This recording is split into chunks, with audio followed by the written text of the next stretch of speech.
Hello and welcome to this webinar sharing a case study on Tenement Corporation for retrofit. I'll just put the slides up.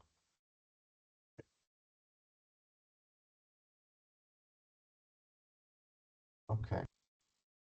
So this webinar is hosted by Under One Roof, which is Scotland's only charity dedicated to helping tenement owners and housing professionals with common repairs, maintenance and retrofit.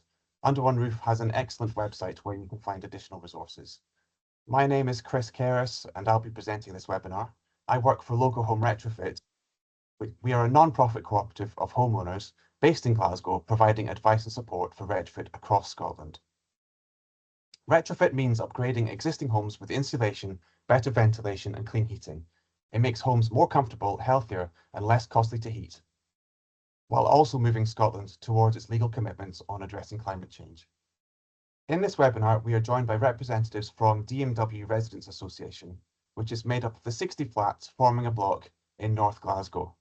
So during this event, attendees' cameras and mics will be disabled. If you have questions, please do put them into the Q&A box, and you should see a button to open the Q&A panel along the top of your screen.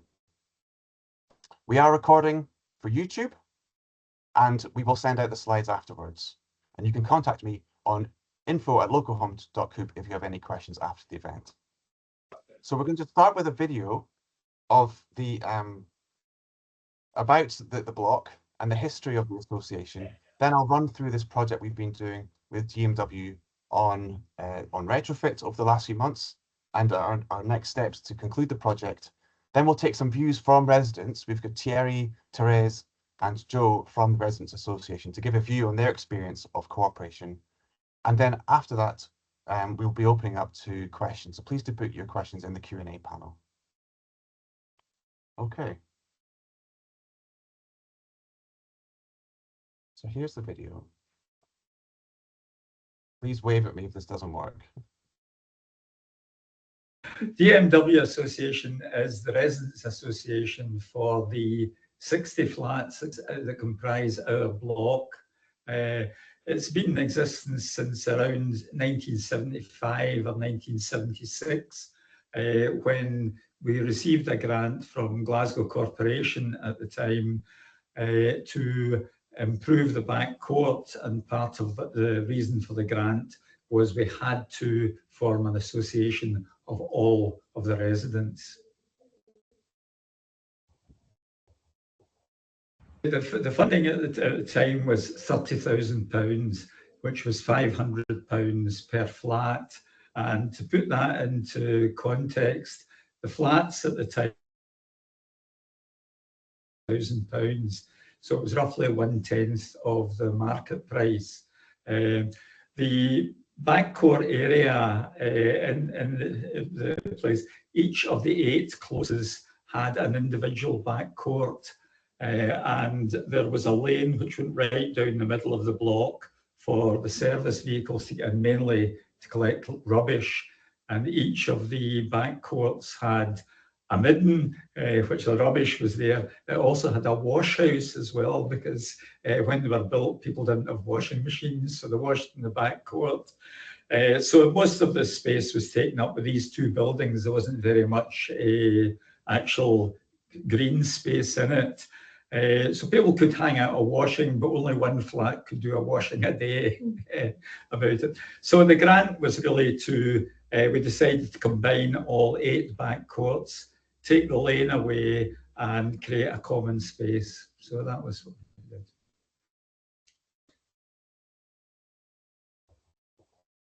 did. The association, who we've got a secretary, a treasurer and a president, and that organises it. We have one main meeting per year where we decide on the fee, decide any particular rules. But the main group is really the group who looks after the planting and the maintenance of the back court.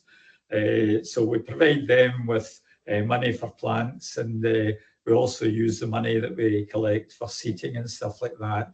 And other groups do the painting of the benches, the painting of the sheds and things like that. And, you know, we can have meetings ad hoc depending on what we want. You know, so for example, we've got a couple of trees that are getting very badly overgrown, so we'll probably need to hire a tree surgeon and so on.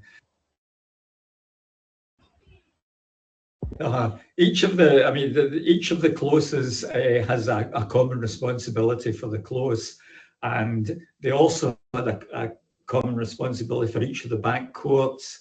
And when we combined the back courts, we took that off the factors, and the association runs the back court and also the lane at the back for access. So the factors still do what they historically did. One close self-factor, so all the residents have been doing that. Two of the closes are factored by Queen's Cross Housing Association, which is a local housing association, and the other 5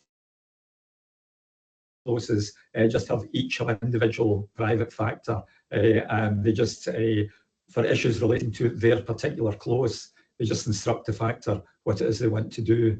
And with the close itself factors, they just have a meeting and decide what they want to do. And the ones with Queen's Cross Housing, it's just a similar arrangement for that. So there's the different levels. There's the individual close level and there's a back court level.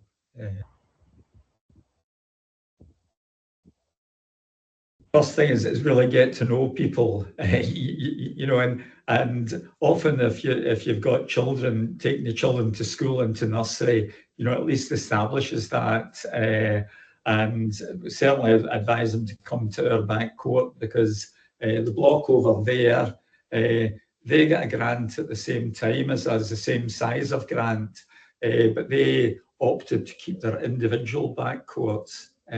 So they sort of replenish these in a way, but it's still each back court, each close has its own back court. But the block beyond that, which is Lothian and Jedburgh Gardens, they had exactly the same plan as ours, so at the same time. So they went for the same association. So I think if you've got sufficient people, they really have to go and look at the different common back courts and see what they think of it.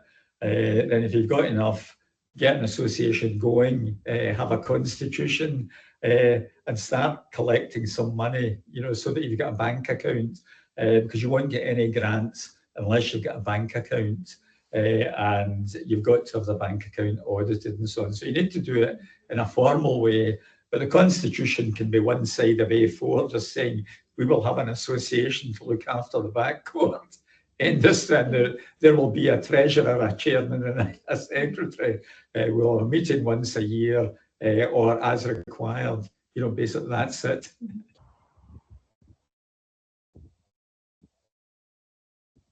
I think that's a crucial bit. It's a common responsibility, and it's getting across to people that they have a common responsibility, and that extends beyond their flat. It's a staircase, it's a roof, it's a space below, it's the walls, it's the staircase windows, and really they have to look after these, because if these begin to fail, then the whole property begins to fail, and therefore it's in their own interest to be able to take action to do so. And if you have an association, at least you can begin to plan things out. But the answer is, in some cases, because you've got a common responsibility, and if there is a problem, you're still going to have to pay for it. So you really have to begin to. It might well be that perhaps Scottish Parliament has got to maybe strengthen up when people buy a flat. They're given, here is your responsibility, common responsibilities.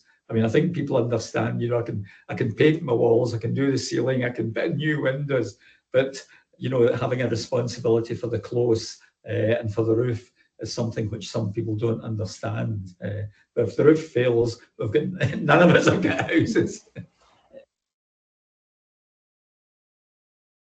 I mean, I was born in Glasgow, I was born in a tenement, and the other place I've lived in have always been tenements. So it's been the way I have always lived. It's a social bit, and for example, during COVID, we were able to build up a self-help network.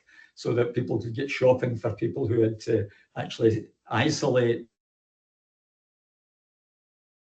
But if you get to know people, you begin to trust them, and you can begin to understand their problems and work out ways of getting around it.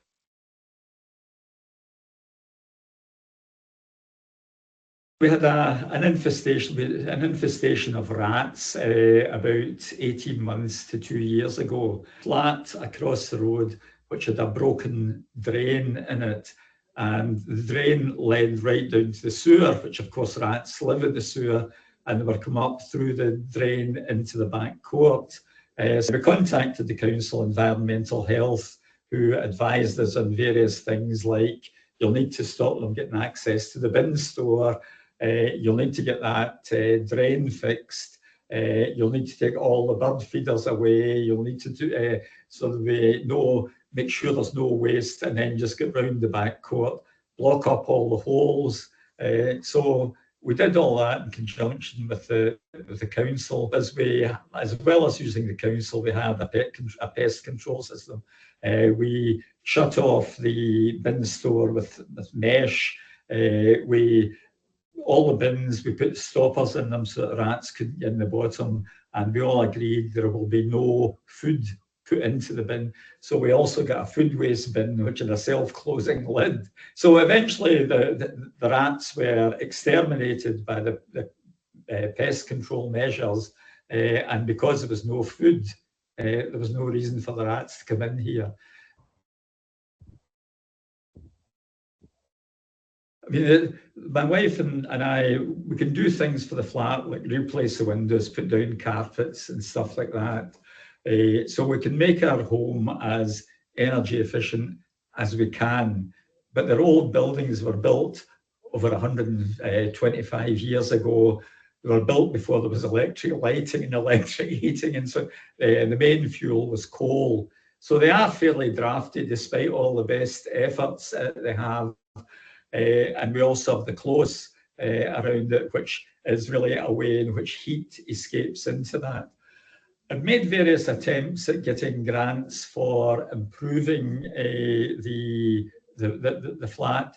I couldn't get many of them because a lot of the funding associations didn't really understand the concept of a tenement and what a tenement was, because most of them of the organization, it was based largely in England, where tenements are not that common. So I made various approaches to the councillors and to others about how do we get assistance for people in tenements, particularly the common measures about it. So I'd spoken to the Director of Housing, and I spoke to a couple of councillors, and they suggested that we maybe do a pilot scheme. So I applied on behalf of the association to Hillhead Area Partnership for a grant to employ Local Home to do a survey of the area and give advice on what to do about it, which we've now done. So there's two things. One is people can get advice on their individual flats, but the other thing I thought is that we do have a common responsibility, and we have a common source of loss of heat, which is through the roof, through the ground, through the close. So maybe there are things which could be done in common, which would be beneficial to all. So it was really to get the study done to see if it could begin to change the council's attitude, and also does the Scottish Parliament need to change legislation in order to make the improvement or retrofitting of tenements more easy for residents. Now, one way might be to go back to the idea we had with the back court. The council gave us £30,000, 10% of the flat's values, which then encouraged people to do it.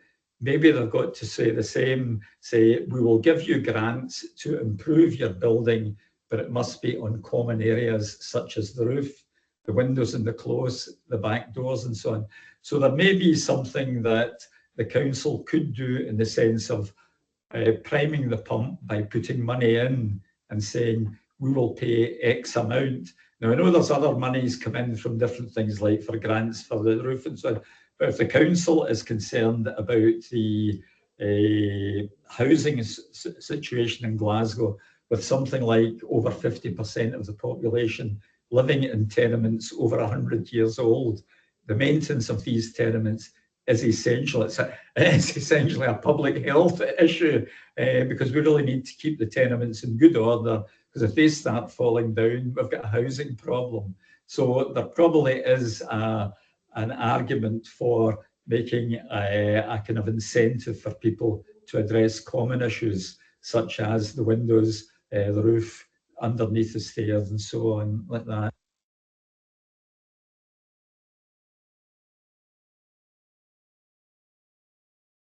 Great. So that was Alistair's history of the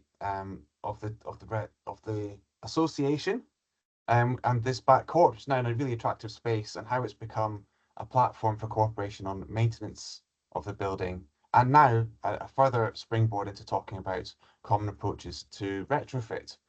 And it's hard to imagine getting 10% of your property value now, but that is the sort of scale we need to be getting, we need to be talking about for serious insulation and clean heating measures. Oh, so sorry, right. So quickly now running through the project, we were commissioned, but because the association had a bank account and a constitution, it was able to apply for grant funding from the local authority, and they commissioned local home retrofit to provide advice on reducing energy bills, making flats warmer, and responding to climate change, and in so doing to reinforce the importance of cooperation on maintenance, and as an outcome of that, to draw lessons for the wider impact for the city's retrofit plan. And that's important because people are either struggling to afford their heating, or very often in these older buildings, even if they can afford the bills, they're still uncomfortable in winter. There's also a requirement to move to clean heating. The Scottish Government has a target of moving to clean heating by 2045, but really, with climate change already upon us, the urgency is really is to change much faster than that. And with climate change already here, our buildings are under stress from increased rainfall, more intense rainfall, and greater storms. So maintenance becomes more important than ever, and cooperation in tenements for maintenance is more important than ever. So this is the stages of the project we went through. The first was a questionnaire to residents, taking their views on any reasons they may or may not be interested in making changes and what they wanted to hear most about in the project. A site visit, looking at condition, mainly on the external parts of the building. Then we went into some flats and did some energy surveys and heating surveys as examples to draw conclusions for the whole block. We carried out analysis and then presented those results back to the residents in an evening presentation and online to take input on how they would like us to use our last days of funded time on the project. So we're now in the process of executing those final surveys and advice on the top priorities identified by the residents, and there'll be a report as well. So part of the project was just making sure there's a good understanding of the general principles of retrofit, and generally the advice is to always start with maintenance. Maintenance is the first part of retrofit, because there's no point adding insulation to walls that are wet or deteriorating. Add insulation, and ideally we want a tea cozy around the whole building. Eliminate drafts, but to make sure there's still healthy air in the property, instead of having uncontrolled drafts, we want controlled ventilation. And as we approach the air tightness levels you'd find in a new build, that means introducing mechanical ventilation, so fans that constantly move fresh air through the building at a controlled rate. And then somehow we need to replace boilers like fossil fuel heating with clean heating. And that's either going to be some sort of form of heat pump system or connecting to a heat network. So these are the observations from the DMW block. First of all, there's great cooperation. So the most important aspects are well taken care of. Roofs, gutters, downpipes in good condition. There were some opportunities, so there is some vegetation growing in one of the roof lines. And in places, inappropriate cement-based mortar had been used to repoint the walls, which has an effect of trapping water in the wall, increasing frost damage, and leading to the stone being wet for longer and leading to a deterioration of the surface of the stone. The ground level had become too high in some places, so there's a risk that the damp-proof course, which is a slate damp-proof course in these buildings, might eventually be bridged by that rising ground level as vegetation grows and dies and grows and dies. That ground level will then carry moisture into the building, into the wall.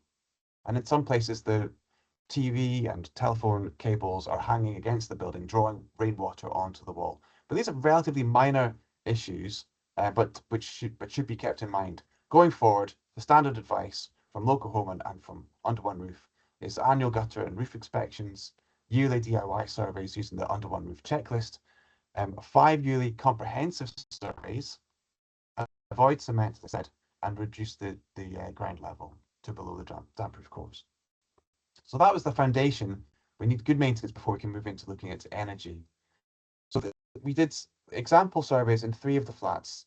These surveys were something like an energy performance certificate survey, but going quite a bit further than that. And we also did a heating system survey, looking at the size of radiators and whether they were appropriate to make the boilers supply enough heat and to operate in efficient condensing mode. So they were able to produce a summary of these 3 example flats: a top floor flat, a mid-floor gable flat, and a ground floor flat that were representative of the building. And we generated recommendations. So the low regrets measures might seem obvious, but they sometimes do need to be called out. One is to top up loft insulation to 270 millimeters, or almost a foot of insulation at the ceiling level, using a mineral wool, avoiding foam. Insulating suspended timber floors on the ground floor. Draft proofing, as I said, and where people can afford it, glazing, but that can be really expensive to upgrade to double glazing or triple glazing. A harder measure, but one that often has a significant comfort benefit, is to insulate the wall that is between the flat and the close, the stairwell.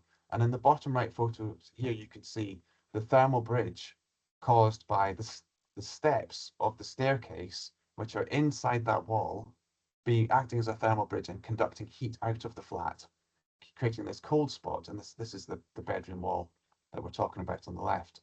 So insulating that wall is more invasive, a bit messier and dustier, but it does bring significant comfort and energy saving benefits. We also talked in our presentation about wall insulation, which is expensive, disruptive, it's risky, and when you're in a conservation area, as these buildings are, has barriers in terms of aesthetics and heritage impacts. So here's some photos of on the top what internal wall insulation can look like. On the bottom left, what external wall insulation can look like, where it's necessary to remove all of the pipes and services and put them back on over the insulation. One place where it might be suitable is where there's a rendered wall. There's already a rendered wall, where there's not really going to be a pushback on heritage and aesthetics. And in this block, there are 2 walls, 2 opposing gable walls separated by this small gap. And that might be appropriate. And we did do the energy modeling on that situation. So out of these recommendations, we produced a card for each measure, saying what the impact would be on the example flats of implementing that measure on its own with no other impacts, showing the estimated cost from our cost database, the availability of grants, and there are non-means tested grants, for example, 7,500, up to 7,500 across all measures and for insulation, and 7,500 can be spent entirely on wall insulation if you wanted, and it can be, and the various flats in the block could apply for that insulation. We did do a webinar on this on Wednesday, which you'll find on the YouTube channel if you want to find out more about the Home Energy Scotland grants and loans. So having presented these cards, so yes, we presented a card on each of the prior proposed insulation measures. And we also then looked into clean heating. So some residents would like to move to more cost-efficient heating or to end their use of fossil fuels. Like some people are motivated to an extent by wanting to do their bit around climate change. So we looked into the context of this block. So it's a highly built-up area surrounded by tenements on all sides. And this is an area that's identified in the local authority's local heat and energy efficiency strategy as a proposed heat network zone. So an area that they propose for the development of a heat network. That means pipes, insulated pipes buried under the road and connecting to each flat, bringing hot water to heat up the radiators and to take away and to provide hot water for taps. It's a secondary zone because it's further away from readily available sources of heat, such as the Clyde, the river for a river source heat pump, or from energy from waste plants, which are mainly in the south of the city. So the council is developing plans for heat networks, and as are other local authorities. Every local authority has one of these strategies, but the timings and costs are not yet clear. In Glasgow, it's proposed the climate plan says that the heat network will be in place by 2030 in order to achieve the city's net zero carbon 2030 target. But what we're talking about here is digging up hundreds of miles of roads to put in these pipes to cover the proposed coverage of 68% of the city. So it's really not sure that 2030 is achievable. And it might even be that this heat network will come after the end of the lifespan of a new heating system. If you had to replace your boiler now, you might have a whole lifespan out of it before the heat network comes. Boilers are typically replaced every 7 years. So what are the alternatives in the meantime? So one is to use instant electric heat. So we talked about that, but we generally recommended to the association to avoid instant electric heat, like electric boilers or panel heaters, because they're very expensive to run. Cheap to install, but expensive to run. Storage heaters are clean, but they're a bit more expensive to run than gas boilers, and they're not always giving a great user experience in terms of controllability. There are options for heat pumps to be installed in individual flats. So here's 2 heat pumps serving some very well insulated flats in traditional tenement flats in the south of Glasgow. Air source heat pumps supplying water to radiators and a cylinder. And here's an indoor located heat pump. Typically, these cost £15,000 to £17,000 per flat, and obviously there's issues about how you locate these and install them. Another option is for a smaller scale heat network where boreholes are drilled in back courts and in streets, and then networked together to bring ground temperature water to a heat pump located inside each flat, along with a hot water cylinder. Typically, the price tag is around £30,000 for a small scale scheme. So these aren't really feasible at scale. So what we propose in the meantime is to optimize boilers. So this means if you have a boiler that's marketed as a modern, highly efficient boiler, in most cases, they're not installed and commissioned in such a way that they will actually operate in efficient condensing mode. So what we need to do is adjust the temperature at which the boiler operates. We might then change our controls so that the boiler will work less hard in milder weather. And we might also need to upgrade radiators so they can supply enough heat at the lower operating temperatures that are needed for efficiency. And we did a card here which says that in an extreme case, that the owners might be saving £250 a year by making these changes. Then we presented these results to the residents at an evening session and took feedback both in person and online as to what topics they would like us to prioritize in the final stages of the project. And those priorities, by the way, were to look at lofts, suspended ground floors, draft proofing, and boiler optimization. And we'll be helping some of the residents to implement some of those measures in the next or final stage of the project. So that's enough of me talking. And what I want to do now is turn to the the residents who've joined us, Therese, Joe, and Thierry. I'll stop sharing now. A view on the experience of this project, the experience of working with DMW, working as an association on the backcourt and on maintenance, and what lessons they might draw from it, and what they might recommend to other tenement owners. So maybe Joe, Therese, and Thierry, you could turn your cameras on and your mics. And I'm not sure who would like to go first. Therese, would you like to comment first on, you've got the longer history with DMW. And you're joining us from Argentina, so I'm not sure how your internet connection is going to hold up, but let's see. Connection. So I'm, if you don't mind, I'm going to keep my camera off because I think the link will be a little bit better if I work solely on audio rather than try to work.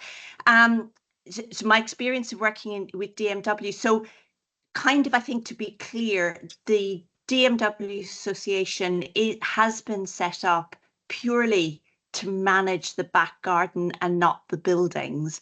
But it actually provides a really good model for any close that was considering working cooperatively to do some retrofitting. I think that's really an important distinction. And I say that because having been involved, I to the DMW maybe around 2000, so 26 years. And it's engagement can be an issue. So we at any time, I would say representation of around 10% to 15% of the members of the residents that are living around the garden. But that also actually surprisingly is very effective, because we have incredibly well-maintained back garden. And when it comes to crisis, as Alistair described, around, for example, dealing with the rat issue, it was it was managed so well. There was a lot of people up there willing to do both the hard work of clearing out bin stores and also making sure that we could communicate. So it is a very effective model in terms of maintaining shared areas. And also, as you can see, it because we are set up with a constitution and a committee, we're able to push forward projects. We've got a bank account which is maintained, so it means that we're an entity, and that really is. It's so useful in community-based projects to be an entity rather than just a group of people that meet together. We've got a constitution, and we work and work to that constitution frequently. So it's a really good model. I would say trying to operate something as big as the DMW is quite difficult. So that's 60 homes. That's a lot of people. And one of the things that I've learned over the time that I've been involved is you can't ever just assume that because that your neighbor is in exactly the same position as you. We have a very diverse community. We have tenants, we have homeowners who might be first homeowners, we have young families, we have retired people. So people's life status may not be, it's not uniform because it's a community. And that's a thing that in terms of any project that involves spending money, we set up it was around 2004, we changed how we gathered the maintenance fees and the cost of maintaining the garden. And that was a point at which we became, like, in terms of bigger projects and that, like garden maintenance, we had to consider how we would do that strategically, because as you will know, anything involving hard landscaping, that's pavements or walls or whatever, it comes at huge cost, and even spread between 60 people, it can be a huge bill on individuals who may be strapped for cash, who cannot see the immediate benefit for it because their priority is heating and feeding their families, and actually repairing a wall at the back green might not feel as urgent a need from their point of view. So actually, in order to get together the funds to repair the hard landscaping, it was a 15-year strategy. So we saved money for 15 years to gather together the money to be able to replace the hard landscaping within our back green. So I think we need to be kind of realistic about how community-based stuff works. However, kind of in terms of maintaining an individual close, and about the cost benefits of their obligations are at homeowners' obligations around maintenance, building maintenance, but also the benefits of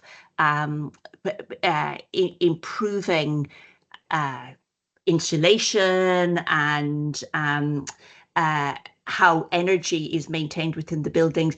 It might be easier because you're either dealing with 4 households. In our case, around the DMW, around the garden, you're dealing with 8 households or 4 households. There's one close that's just 4, and that might be much easier because the benefits per flat and are much more visible to them.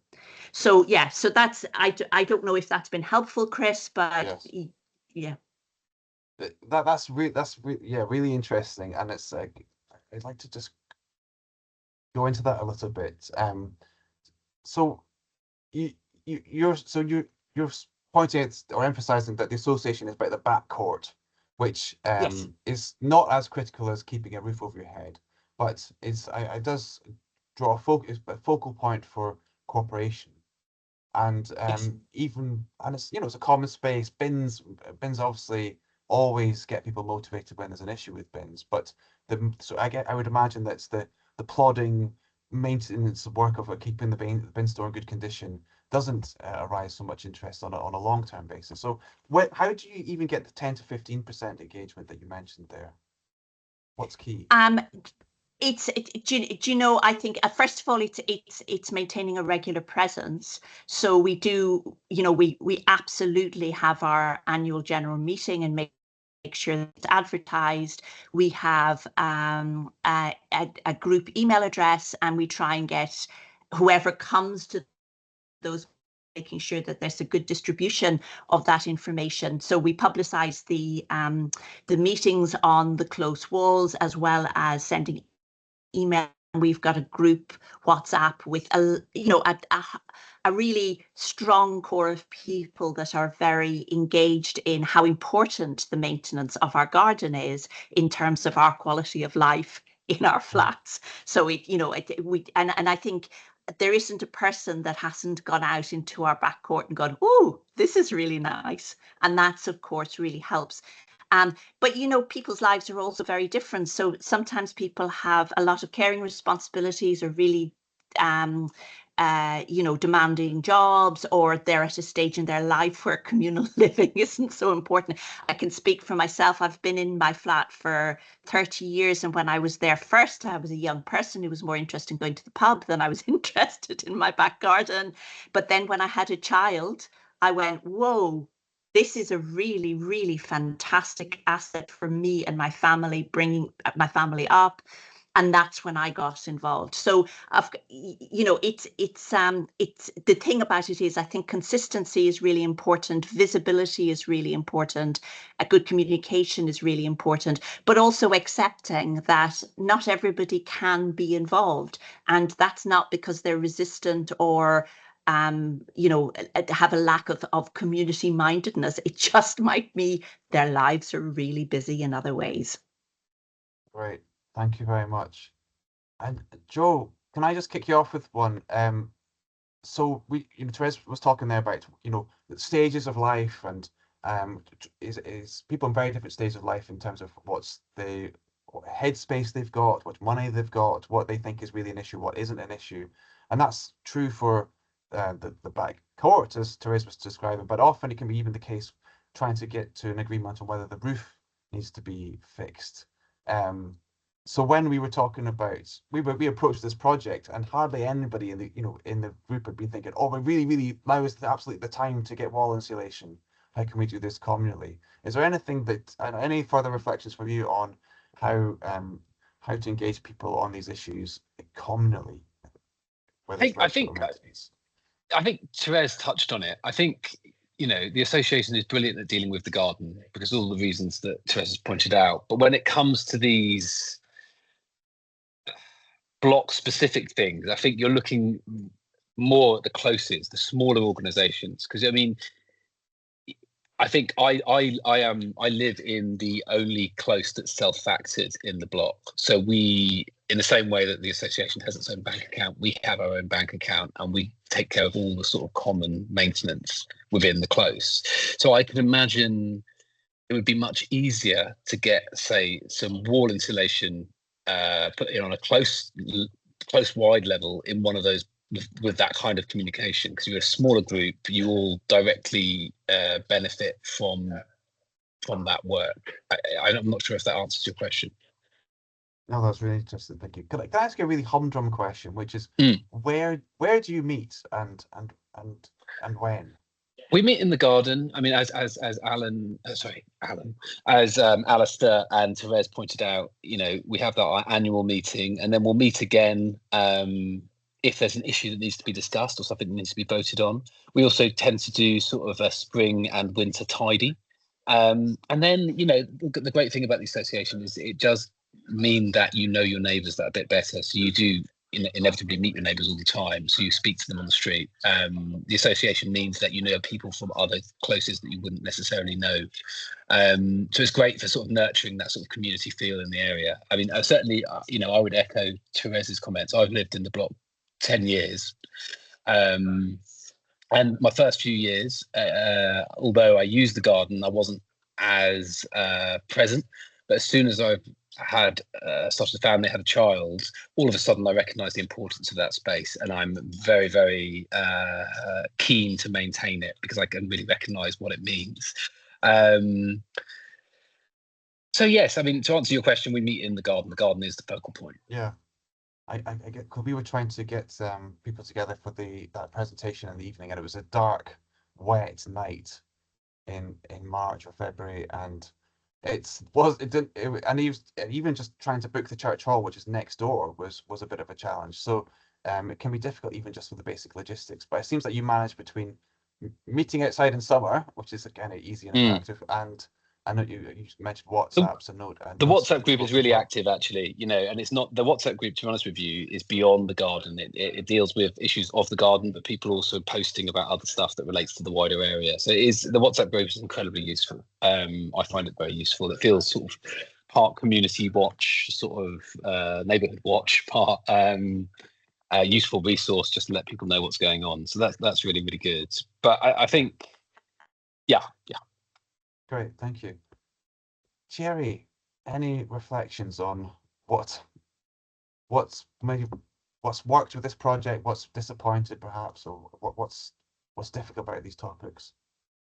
I'll get to that in a minute, but one thing is having that back court. When we bought the flat about 10 years ago, we didn't even realize there was a garden, and we were more interested in the flat we bought. But what I've been told over the years is that it's an asset. I mean, even on the value of the flat, it is really important. And we saw that during COVID when my kids could go play outside in outdoor space, which we wouldn't have been able to do otherwise. I think the backcourt, I mean, the association also allows knowledge sharing experience among residents. So we've had triple glazing fitted in our flat, and I've put someone into contact with the people who did it in the next close. So that's a way, and we wouldn't do it if we didn't know each other. So that was helpful. There's a lot of self-interest in maintaining it because my kids don't go in the garden anymore. But if you have kids there, of course you want them to play in there. But once you know your neighbors, you care about it. We've had Joe and I and others on the Friday afternoon go into the bin shed with hazmat suits to remove 3 months worth of rubbish that had accumulated. And we get along. We like each other, I think. And there was a couple of the people. If you know each other, you're more likely to say, guys, there's a real big problem. Can someone do it? And within half an hour, you've got 3 people doing it, and that's because of the association, because we know each other, and we care about the environment we live in.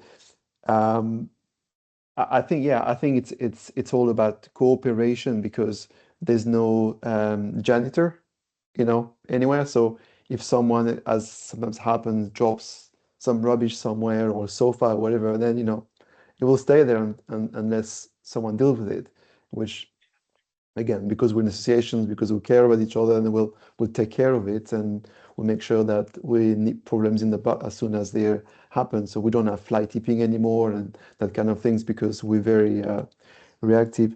In terms of the energy project, I think it's a great project. It's really important to look into it, but I find it quite in a way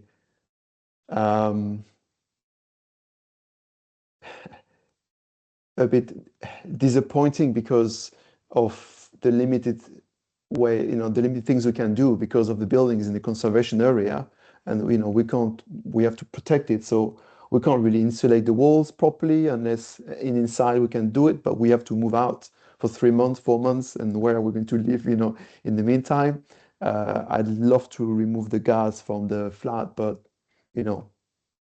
are we all going to have individual heat pumps sitting outside of our walls?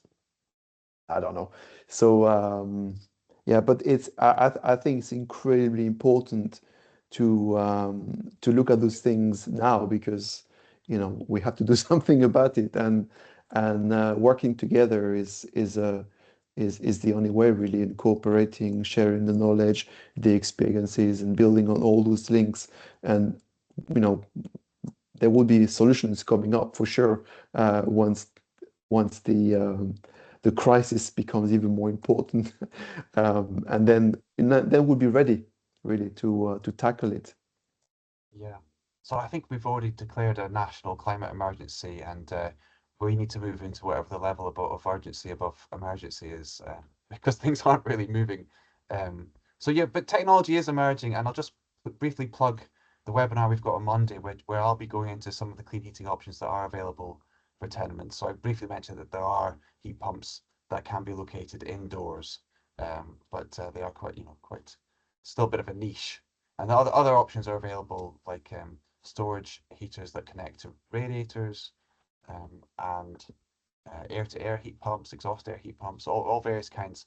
But they're still a bit of a niche, and people trying to supply these systems aren't really getting anywhere because there's like a lack of demand. So things aren't really joining up properly. But that is something that Local Home and Under One Roof are trying to address. One thing I forgot to mention, yeah. sorry, about the association and the whole point of having the association as opposed to sorting out things only in one clause, the broken pipe issue is one of those clauses where there are lots of landlords, so they don't really, care about the building, and there are maybe a couple of motivated owners, and the rest is just people who don't care. And you see in the street sometimes, the nice maintained gardens, and so because of the association, we were able to, put a lot of pressure on that clause. You had like the pressure of 60 flats, and that's how I think it's been resolved now. But then Alistair went to the council, and we were ready to serve a notice, on them if they went, and we were encouraged to do that by the people living in the close, because they couldn't get their neighbors deal with it because of the landlord. So that's, I think, another advantage of having an association, because you have, you're much more powerful, and you have more options to address problems. Great, thank you. There is a question in the Q&A which I'll read out. Organizations like DMW Association are so inspirational for other people in shared buildings. If the council have any other energy pilot schemes in the future, surely the council should look to blocks like this one. Community is hard to cultivate, it seems. Would the DMW consider doing something for the Open Doors Day in the future to inspire others? So I don't know if you've heard of Open Doors Day. It's run by the Glasgow Building Preservation Trust, where they open up usually buildings, but it can be spaces and outdoor spaces as well, where they invite people in on a particular day across a week. I think it's in June perhaps, where you can come and visit a space just to get some inspiration. Yeah, I think that would be a great thing to do. I'm actually quite proud. I mean, I've only been involved in the association for a short period of time, but I am quite proud of the back court and the way that we cooperate and the things we've managed to achieve and the space that we're able to maintain. And it's not beyond many of these back courts to do the same. It just takes that little initial spark to get it going. And once it's going, the shared manpower that you have allows you to really maintain these things relatively easily. You know, as Thierry mentioned, we can go out and clear those bin sheds, or Therese can be the person who leans on that factor to make sure that pipe gets fixed, or Alistair has time to apply for the grants. Do you see what I mean? Between us, we all have different things that we can sort of bring, and it becomes quite easy. You know, many hands make light work. So I think it definitely be something we'd be willing to discuss and show people around, because I think it should be something that improves people's quality of life relatively easily. Well, one thing we didn't mention is the back lane. So we have now a beautifully surfaced back lane. It used to be full of potholes and people were fly tipping and all that. And that's something that Alistair, Therese, and Alan Kay and others have managed. They got a grant from the council, and as a result, you know, we have our bins collected. There's a safe access to the bins. GCC staff are happy to collect our bins. We don't have those bins on the streets. And that's a problem that Glasgow is having throughout the West End. Now they're putting the bins on the street. We don't need that because we had our lane resurfaced. And in terms of experience sharing, the block right in front of us, they're trying to do the same thing. And they've invited Alistair over to explain what the DMW did to sort this out. And that's, to me, it's a really good example of how you can solve the rubbish crisis at Glasgow, because if we all resurface our lanes, we would part in part solve the rat issue as well. There would be no more fly tipping, but also, you can have access to them. Yeah. Great, thank you. Thanks very much. So we're coming to the end. I don't see more questions in the chat, but I will just mention that there is another entity that's proposed as a way to improve maintenance, which is called owners associations, and the Scottish Government is looking at introducing legislation that will make it easier for owners to set up owners associations. Owners associations is a legal entity that has its own ability to have a bank account and to pay for things and take out contracts, and basically, it is recommended as the best practice, but it's for the owners of a close. So what today's webinar has been looking at is another approach for the back court as a springboard into cooperation about the building. So I will just, but there is more information on the Under One Roof website, owners associations. So I think conclusions to take away from this is that this project was intended to use retrofit to reinforce. We're trying to do a retrofit project with a backcourt association as a way of reinforcing cooperation on maintenance. But the conclusion we've reached so far is that it's only really feasible to pursue measures that are individual. So that's around lofts, ground floors, drafts, windows, and boilers, on the assumption that we will expect to see heat networks in buildings like this in the future.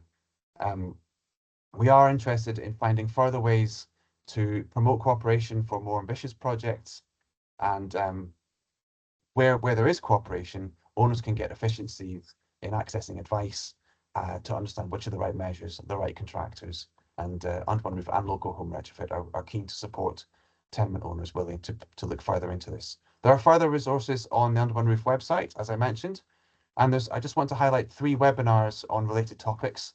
So on Wednesday, there's a recording from an event held last Wednesday, now on Under One Roof's, or coming soon on Under One Roof's YouTube channel, around the grant and loan funding available from Home Energy Scotland, the Scottish Government's agency for green home improvements. On Monday, I'll be talking in more depth about clean heating options for tenements. And on Tuesday next week, there is a presentation from Dr. Ian Cairns from Strathclyde University around some work that's been carried out in partnership with Under One Roof to develop toolkits for homeowners, for factors, and associations on how to advance maintenance and retrofit more effectively. Okay, well, we've come to the end of today's webinar. So thank you very much for coming, and please do get in touch with any questions. Thank you. Thank you very much, Chris. Thank you. Thank you. Everyone. Bye.